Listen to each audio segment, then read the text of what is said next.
Olá, Clau, boa tarde. Nós estamos em São Paulo, mais precisamente no centro, no bairro que chama Vila Independência. Bem tranquilo. É que tem um prédio grande, ó, e é aqui, num apartamento de 42 metros quadrados, que nós vamos saber um pouco mais da história do Celso e das suas companheiras, as suas 5.000 abelhas. É, isso mesmo, tá entendendo errado não, ficou curioso? É isso que a gente vai descobrir, vai saber um pouquinho mais dessa história do Celso com as suas moradoras. Vamos saber se ele tá em casa.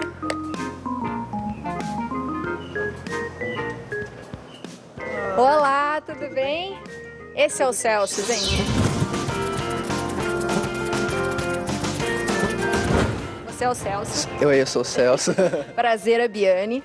Eu acho que as pessoas de casa já estão bem curiosas, como a gente aqui da equipe também tá, para conhecer as moradoras do seu apartamento. Elas são tranquilas? Elas são tranquilas, elas não fazem mal nenhum, elas não têm ferrão, elas são super simpáticas, eu garanto. Ah, é? A gente pode conhecer? Por favor.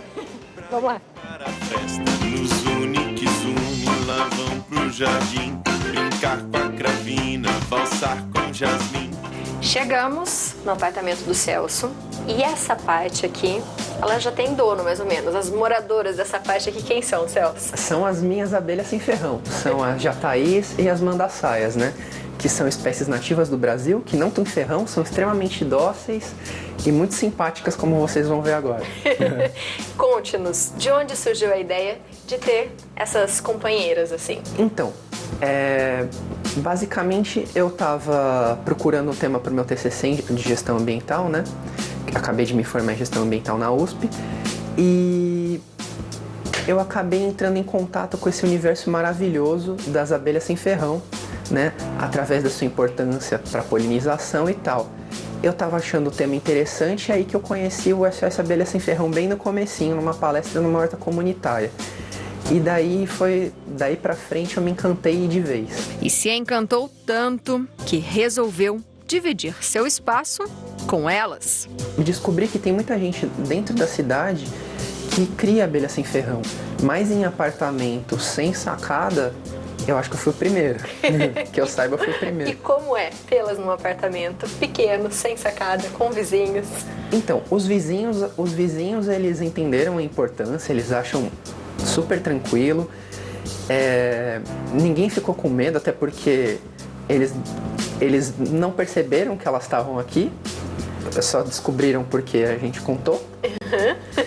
E entenderam a importância para as abelhas. E elas são importantes, eu falo sem medo de errar que elas são os animais mais importantes para a vida na terra firme.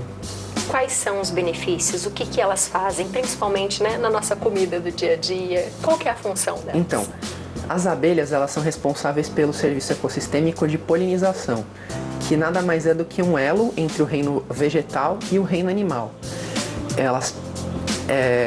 Os animais, para se reproduzir, eles namoram e têm os filhotinhos. As plantas, elas são paradas, então elas precisam de alguém que seja o cupido da natureza para elas, e são as abelhas. Elas levam o pólen de uma flor para outra. Aí essa flor, quando ela é polinizada, né, o pólen é o gameta, a célula reprodutiva masculina, fecunda a flor, né? Aí essa flor vai se transformar num fruto, que vai dar sementes, que vai servir para mais plantas nascerem.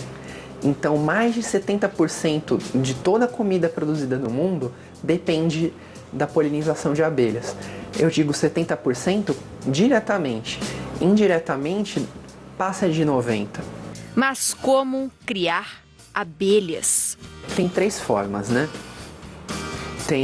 Você pode ganhar de alguém, você pode comprar de alguém e o mais legal, você pode capturar. A captura, embora a gente fale captura, ela é a forma mais sustentável de obtenção de abelha sem ferrão. Por quê? As abelhas, elas moram em troncos de árvores, né? A maioria delas. E hoje nós desmatamos muito mais do que plantamos. Então, o principal limitante para elas se reproduzirem é a falta de ocos de árvore. Então, o que a gente faz? Tem uma técnica em que você usa garrafas, eu estou dando exemplo com essa garrafinha de leite, mas podem ser garrafas maiores. Tanto que você consegue meio que seleciona se você quer uma espécie menos populosa pelo tamanho da garrafa. O que acontece? Você envolve uma garrafa com jornal para dar o conforto térmico, né, para elas ficarem quentinhas e protegidas. Usa um saco preto em volta para escurecer e para proteger da água. Identifica no site do SOS Abelha Sem Ferrão.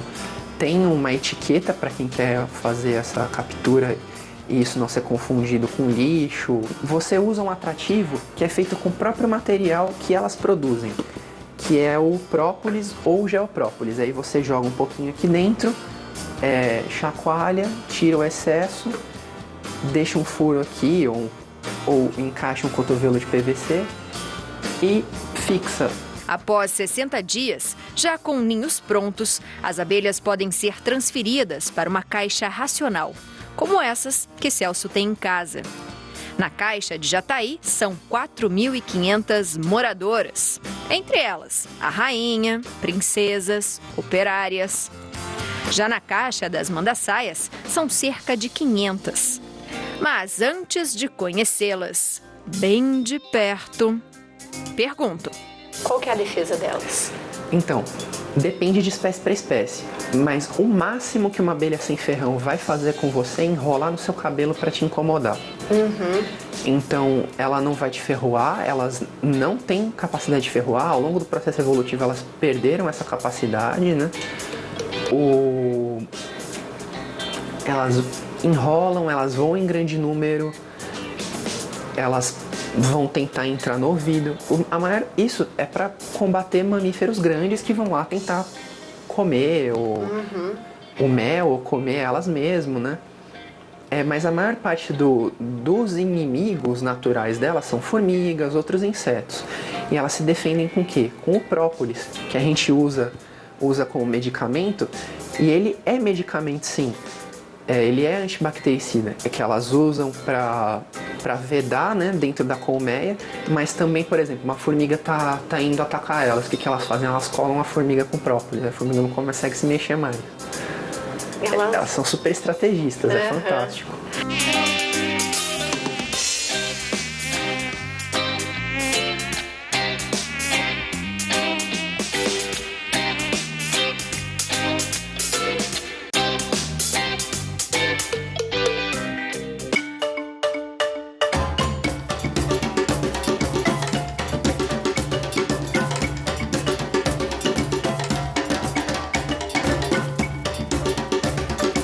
Existe uma fila de espera para ser guardião do grupo SOS Abelhas Sem Ferrão.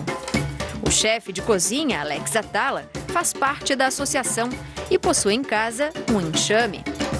E apesar de realizar centenas de resgates em 2 anos de existência, a principal atividade do SOS é a educação ambiental. Além dos 4 administradores, entre eles o Celso, a associação tem conselheiros e unidades, como em Guaxupé e Uberlândia, em Minas Gerais, e Jeremoabo, na Bahia. É chegada a hora. Tem esse acetato, que é para proteger mesmo, para manter a higiene. E aqui nessa parte de cima fica o mel.